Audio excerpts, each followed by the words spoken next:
Hey everyone!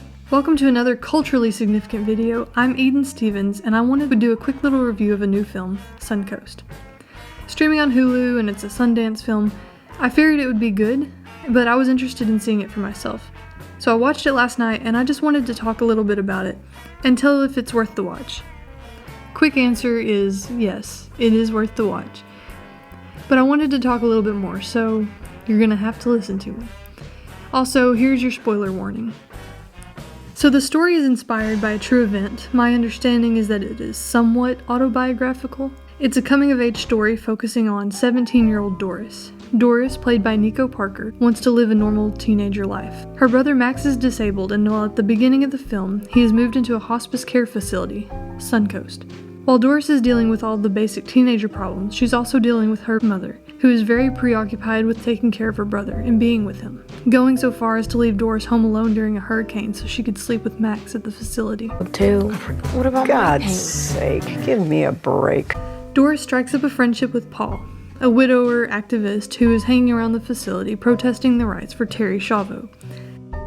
In the meantime, at school, Doris also makes friends with the It Girls by hosting parties at her house while her mom is away. That's really the setup.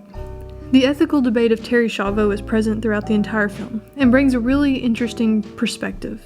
The major conflict with Doris is that she's really struggling with some very adulty problems half the time, and the other half is very basic teen problems.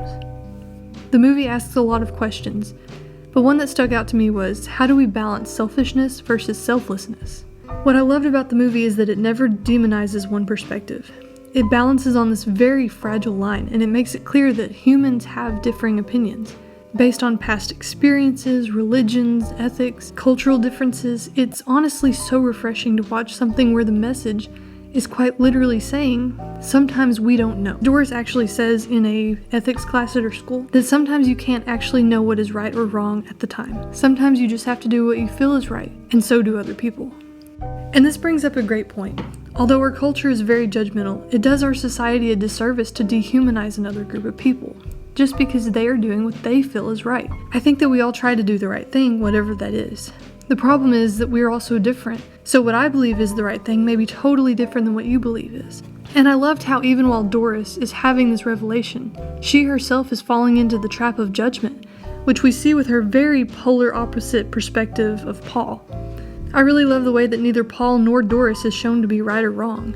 It really humanizes both of them and shows that things are never as black or white as it may seem. It is really a beautiful and difficult message that I believe people need to hear. Doris, she's in high school and she's going to prom and trying to make friends, all while her mom, intentionally or not, guilts her into not being there for her brother, not spending all of her time with him. There's no right answer here, and it is hard.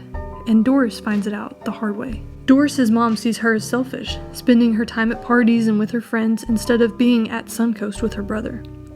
Doris sees her mom as selfish, spending all of her time with her brother instead of her. And it's very clear that both of these characters are just trying to do the best with what they can, and they're both doing selfless things for other people. They just can't see it at the time. I also wanted to mention how much I love Doris's friends and their role in this movie. I was super worried at first that they would just use Doris and then use her situation against her. You know, the typical popular mean girl trope. But I was pleasantly surprised that the girls actually built a good friendship. Of course, there's a little jealousy from one of the girls, but the others are super good for her. They never ostracized Doris for what she's going through, and I love seeing some realistic friendships. This is a really interesting watch for anyone of any background. It asks some hard and serious questions about ethics, life, autonomy, religion, selfishness, grief, trying to do the right thing, and so much more. It's hard, but it's also refreshing to watch. It also depicts characters that disagree with each other and have fundamentally differing perspectives in a way that never feels patronizing or dehumanizing. Anyways, it's a really good movie, and I certainly think it's worth a watch. Also, if you've watched this far, thanks. I appreciate it, and if you would like and subscribe, I would really like that. Also, if you've seen the movie, comment down below your thoughts about it or the review. Let me know what you guys think.